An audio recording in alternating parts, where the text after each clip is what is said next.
Fort Hood had its problems, but its problems were mostly meth, retards, criminals, and, oh, yeah, the guy from West Fort Hood that axe murdered 11 people. You won't find that in the news. You know what the biggest crime you can do in the military is? The absolute biggest crime? It's not selling information to the enemy. It's not shooting one of your fellow soldiers. It's embarrassing the army. Look at fat-ass Vindman. He went up there and lied under oath, perjured himself about a sitting president, and nothing happened to him because it was popular to do that. But if he had embarrassed the military in any way, shape, or form, they would have dug a cell underneath Leavenworth to put him in. So when that fucking nutcase from West Fort Hood killed 11 people with a fucking hatchet over the course of a month, the only reason people even knew about the murders was because it got around the Post grapevine. One of my really good friends, I went to Desert Storm with him, he actually came across one of the guy's victims. It wasn't in the paper. It wasn't on the news. The MP showed up, cordoned it off, and told him to keep his big fucking mouth shut. You know, Fort Hood, everybody. Oh, God, 144th Ordnance Company. Man, this fucking CO, and he had a problem with one dude. Now, this was back in, like, 83 or some shit. And this dude, you know, out of the nom, just like the CO. And the CO, he went to open his top drawer and felt a little bit of resistance, and he had them nom reflexes. Well, he put his fingers in the drawer and let go. So he wouldn't open it, wouldn't close any further. And he looks and he sees there's a fucking tripwire inside the drawer. And he sees deck cord along the edges of the room.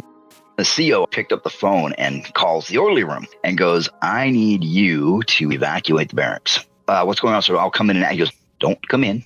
Just evacuate the barracks and get EOD. The CO is in a room wired with 200 pounds of C4. And so they're carefully dismantling everything. They get his wall locker and they finally pull the door open just a little bit so they can cut the triggers, take out the blasting caps and everything. And the E6, his dead body is sitting in there holding a sign going, you're fucked. Let's see, there was a rumor in 144 with a dude that everybody nicknamed Devil Baby because he was a Satan worshiper from California, had fucked up a room, but it smelled bad and had cold spots. Oh, yeah, it was pretty famous. I mean, all of 144th bitched about it. They hated that dude. They fucking hated him. Apparently, they beat the ever-living fuck out of him for it. I met him like twice, and one of the times I put a fist in his face. He came back from leave and was bragging to everybody. He'd gone to some Satanist ritual on the beach and eaten the flesh of unborn babies that they got in front of an abortion clinic. And he was talking about that shit and laughing, and I was like, look, man, yeah, I'm just as stem wine as everybody else, but you need to shut your fucking mouth about that shit. And he goes, or what? So I punched him in the face. This guy was so universally unliked that I took the boots to him, and I never got charges pressed against me. I still remember we went out to do some shit and he was in the crew and I was like, get in the truck. And Devil Baby, you just fly beside us, got the truck and drove off. I hated that asshole.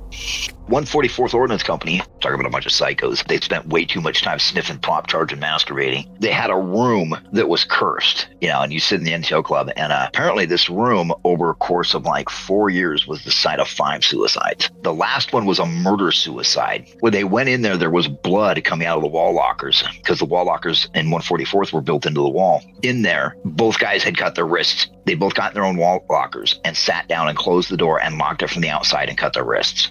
What's wrong with that? They got in their wall lockers, they locked the padlock, and cut their wrists. Now, this was related to me by somebody who was in the unit at the time, who was on CQ and went in there and had to write up the reports. So, you know, this is a first-hand account. That was the company commander for 144's last straw. They were like, nope, fuck this. He fucking loaded it up with extra furniture and locked the door.